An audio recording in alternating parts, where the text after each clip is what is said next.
nerds. Thank you for watching Generally Nerdy. This is The Week in Nerdom, your place to get nerd news video updates every day of the week. And today being Tuesday, we are talking TV news. We've got some interesting stuff this week coming from Disney, coming from Netflix, Sci-Fi Channel. We've actually got two things off the Sci-Fi Channel. One of them is going to be in the reviews section, so let's jump into that intro so we can get to all of the fun things.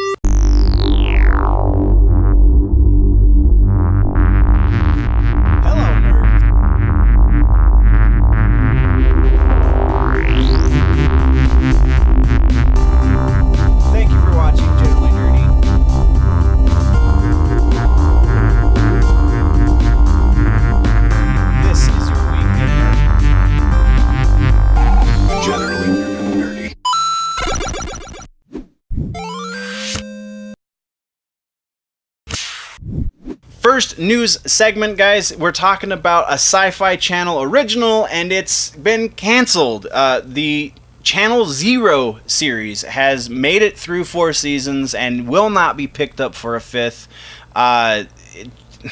So it's kind of bad news, and it kind of sucks.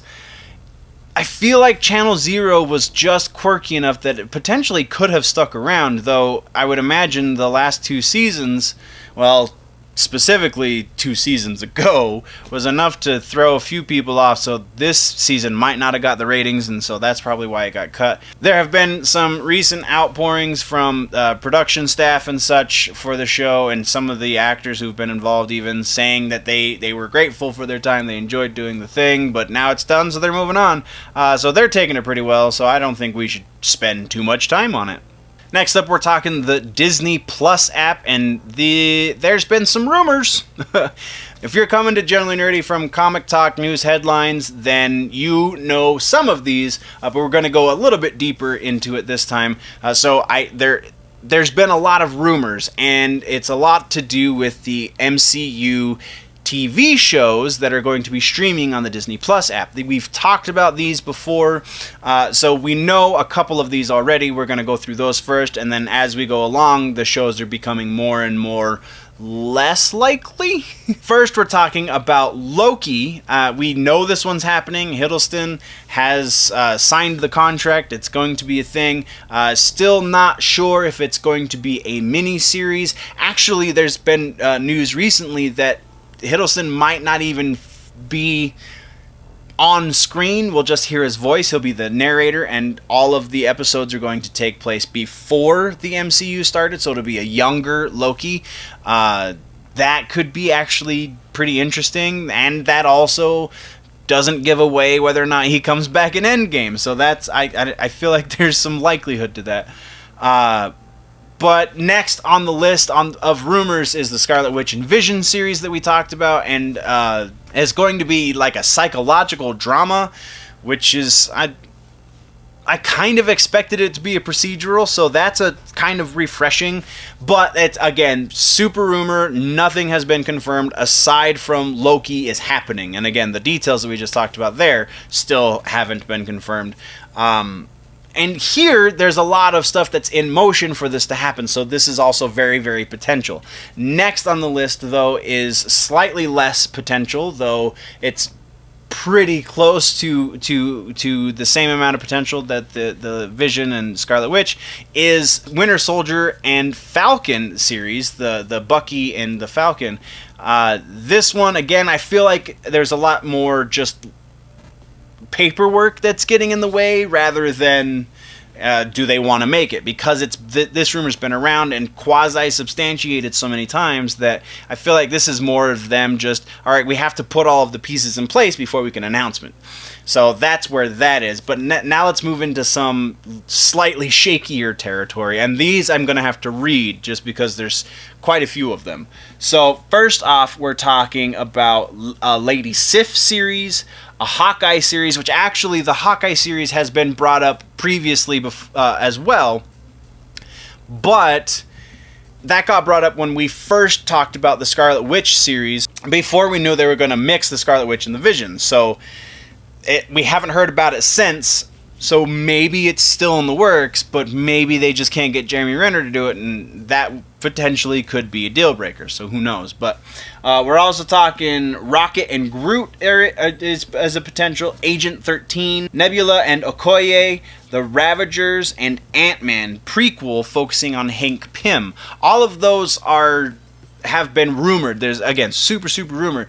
The reason these ones are slightly more likely than the ones we're about to talk about is because all of the characters involved here have shown up already in the MCU to some degree. The only one that seems slightly less plausible is Agent 13, because that was on Agents of S.H.I.E.L.D. and not in a movie. So maybe not. But everyone else, the Ravagers, Ant-Man, Rocket and Groot, obviously, everyone else on this list has seen time on the movie screen. So it's potential that will, be the push. All right, we already know people like them, so let's do 5 episodes about them and see what happens. But then the last two that we're talking about, first is Moon Knight and second is the Sentry. These two characters have not shown up anywhere in the live-action arena for Marvel, for the MCU. So those are probably the least likely of all of this list, and it's entirely possible that beyond the first 3, the rest of these are just somebody found a piece of paper that Kevin Feige wrote, these are the shows I would like to make for Disney Plus, and they're taking it as gospel. So take this with a grain of salt, just like every other rumor we talk about on the show, and that's all we have for this rumor, so we got to kick on down the road. Next is actually a really interesting one. We don't talk a lot about the Arrowverse, partially because I'm so far behind on the shows in the Arrowverse that I actually watch that it just kind of makes me sad. But this one's pretty big, so I feel like it has to be touched on. Season 4 for Supergirl is going to introduce Lex freaking Luthor. And here's the interesting part. Not that wasn't interesting enough, but the more interesting part is Lex Luthor is going to be played by 2.5 Men alum Jon freaking Cryer. Yeah, the one guy from that show with Charlie Sheen that's not Charlie Sheen but still, a dad. That guy, he's going to be Lex freaking Luthor, and the more I think about this, the more intrigued I am by this, because we've known Jon Cryer as a comedic actor for pretty much everything he's ever done. So to introduce him as a serious role, as one of the most serious roles in the DC villains pantheon, is super intriguing, because Joss Whedon has made the point before that he likes hiring comedians. He likes hiring comedic actors to do serious roles because their comedic timing helps with their dramatic timing. So Jon Cryer doing something pretty dramatic, though still pretty comic booky, obviously, because it's freaking Lex Luthor, just really has my brain churning. Is this going to be good? Is this going to be a joke? We won't know until we get into season 4, but we have a couple of things from the executive producers, Jessica Queller and Robert Rovner. Sorry if I'm not pronouncing those right. I'm going to read a quote about Cryer as Lex. They say, the character is not that dissimilar to what we've seen in canon. He just has a sparkle in his eye and is smarter than everyone in the room and 12 steps ahead of everyone, and just a large, delicious villain. So it sounds like, that's still pretty vague, so you can't get super specific based on that vague statement, but it sounds like they have at least a working knowledge of who Lex is. Do they know that Lex became president once in the DC universe? Maybe. That's a pretty big storyline. Have they read Superman Red Son, where it's told through the eyes of Lex and Superman's the villain? Probably not.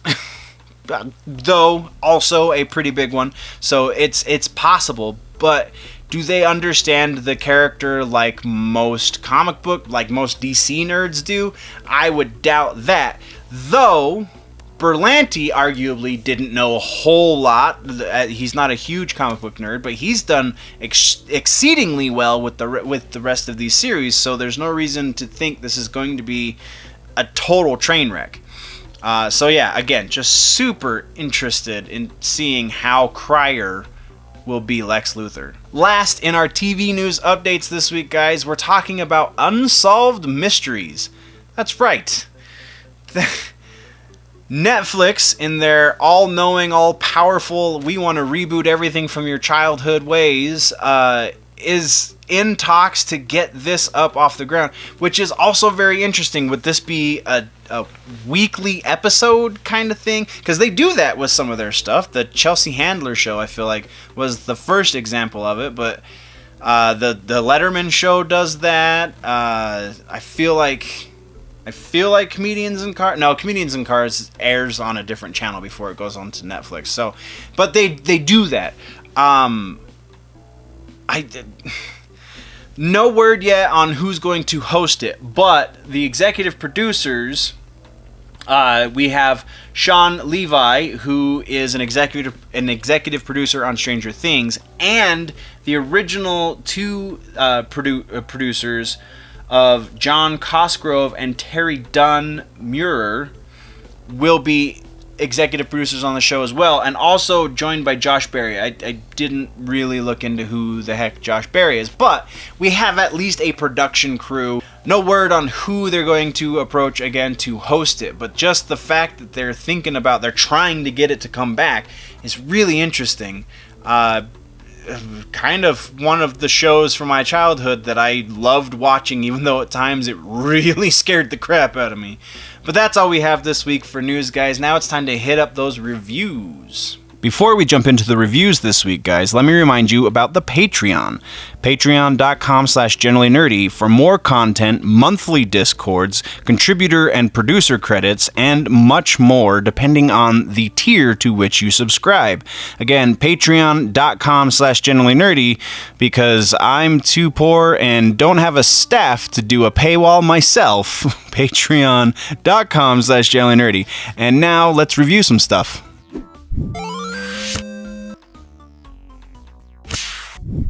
This week in TV reviews, we're talking about Deadly Class, the pilot episode.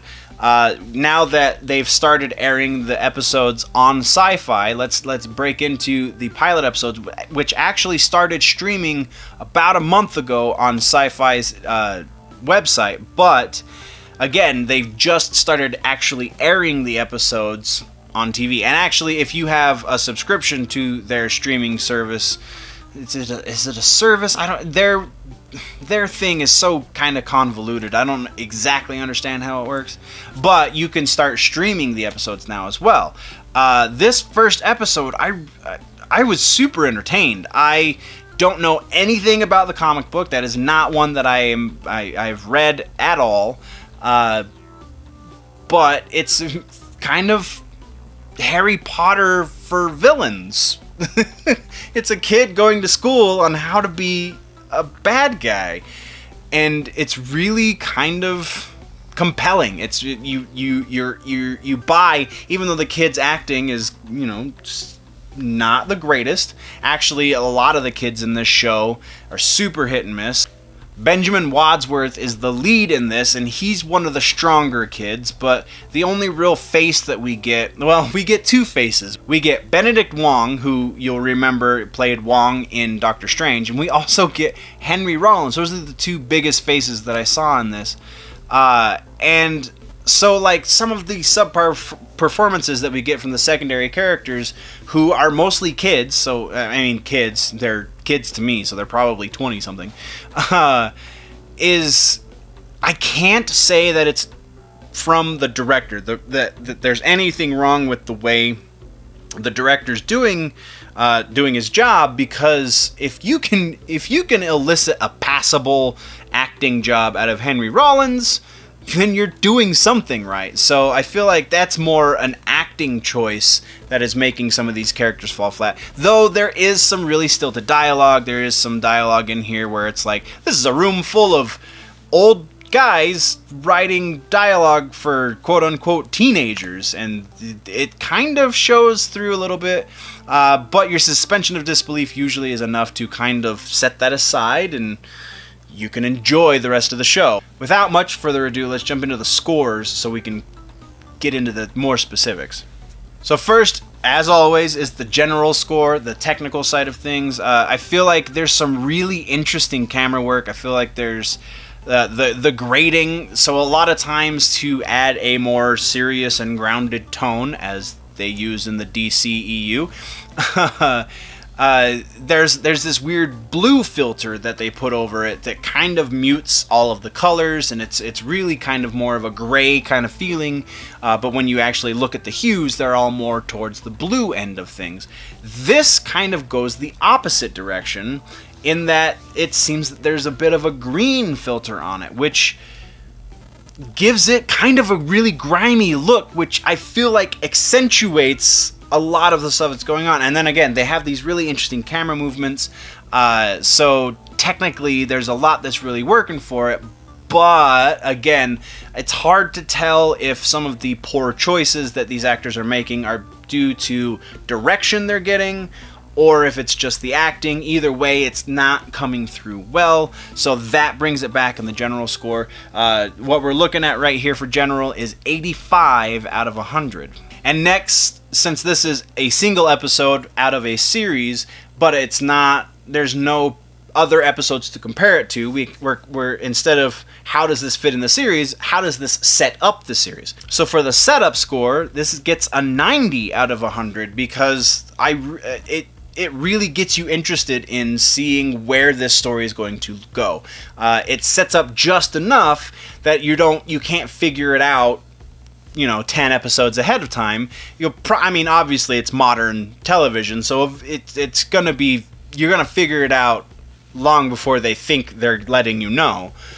But the real question is it engaging? Do I want to see where it goes? And after the end of this pilot, yes, I do. So again, 90 out of 100 for the setup. Story-wise, though, we're cutting it a little bit back out of the A range. It just feels so trite. It feels so done. Like, yes, it's a slightly interesting twist on something we already know. Like I said, it's Harry Potter for villains, but it's easily quantifiable. It's not something like Legion where you're going, what am I watching? Does this even have anything to do with the story? Is this this has to come back and enrich this somehow? Like, this is pretty much by the books as far as action television goes, and as far as like comic booky kind of stuff goes. There's not a whole lot of surprise. So for story, 80 out of 100. And then for the enjoyability score, like I said, there's a lot that's really compelling about this show. There's a lot that makes you want to go, I'm going to keep watching this, at least for the first 3 to 5 episodes. So because of that, because in spite of the whatever flaws you might be able to pick out of it, you still want to watch it. I'm going with a 93 out of 100. It couldn't quite give it a 95. Just kind of judging it against other things that we've talked about that have gotten that high of a score. This isn't quite up to that caliber, but it is pretty good. And then our last review for the week is the first episode of season 2 in Star Trek Discovery. We've talked a few times about Star Trek and how I'm not the biggest Trekkie, though I do have my Trek, which is Deep Space Nine. So Discovery is really working its way up there, though. I'm really digging this show. The first season, I feel like there was a lot of detraction. There was a lot of stuff that kind of took you out of it. Based off of this first episode, it seems like they took a lot of the notes that the fans were giving, very seriously. They took them to heart. Because the mood is lighter. There's a little bit more levity here, which kind of helps with those serious moments, because those serious moments definitely still exist, but because of the added levity, those more serious moments have more meaning. They're more poignant, which I feel like only serves the story better. There are a couple of pitfalls here. Sonequa Martin Green is not the best. I feel like, though this very likely is a direction thing, because she's a human who's raised on Vulcan by Vulcans, or by a Vulcan and a human woman. So I feel like the director is directing her to do these things that are kind of coming across as two-dimensional and not very good. The reason I think it's a direction thing, though, is because the guy who plays her dad, Sarek, who is played by James Frain, who you'll recognize from True Blood and a bunch of other stuff, some of the issues I'm having with her performance, I'm also having with his performance, and I've seen him do good. I've seen him act very well in other things, so that might be a direction thing. The showrunner, whoever directed this episode, whoever was primary showrunner for the first season, just doesn't quite have that grasp, because Nimoy as Spock, and even Quinto to a lesser degree, but still I find his portrayal of Spock and other Vulcans we've seen before, there's a lot more subtlety to their performances, whereas this is just straight, and that doesn't really work out for anybody. General score for this episode, we're getting into the scores now. General score, we're looking at a 78 out of 100. Like, I feel like because she is the lead, there should be more subtlety. There should be more depth to the character that Sonequa Martin Green is playing. The Michael Burnham, I believe. Because she's our lead, there needs to be more there, and we're not getting that. Though, something that kind of salvages the reason I almost gave this a B is because there was some really interesting subversion later in the episode, but we're going to get to that when we get to the writing. Next up, we're talking mythology, though, and as far as the mythology goes, I've heard people say that this should be its own timeline. For a little while in the first season, I was totally on that bus. Like, that made the most sense to me. This is a new timeline. This has nothing to do with what we know of as Star Trek. But they kind of started course correcting in the second half of the first season, and now with this episode, it feels like they're still trying to course correct so that they can make it part of the original canon. It's not going to be a perfect fit, but I totally can get behind it being the regular canon now. Just some of the things that they've established and set up in this first episode for season 2 makes this a 95 out of 100. And then we're into story, aka the writing section of the review. The story, most of this feels like beats we already know from previous seasons of other Star Trek shows. There are definitely elements from the Kelvin timeline style of movie, but by and large, this all feels really, really super familiar, which isn't really working in its favor in the storyline, until you get to Act 3 of this episode, in which we get the death of a non-redcoat. And actually, what they're kind of replaced the redcoats with, one of them actually makes it through. Spoilers, I guess. So, like, there's a subversion of expectations at the end of this episode, which you kind of see coming once you're in the moment, but before you get to that moment where it happens, you don't expect it. Again, you see it coming, and that I feel like is intentional, which definitely saved this rating.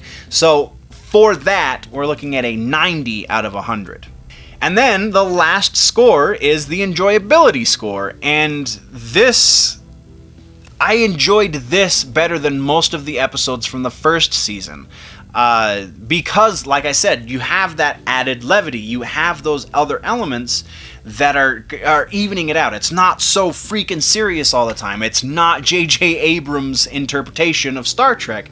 This is something that maybe Gene Roddenberry would have had an appreciation for. So because of that, we're looking again at a 90 out of 100. I really dug this episode. I feel like this is a pretty good setup.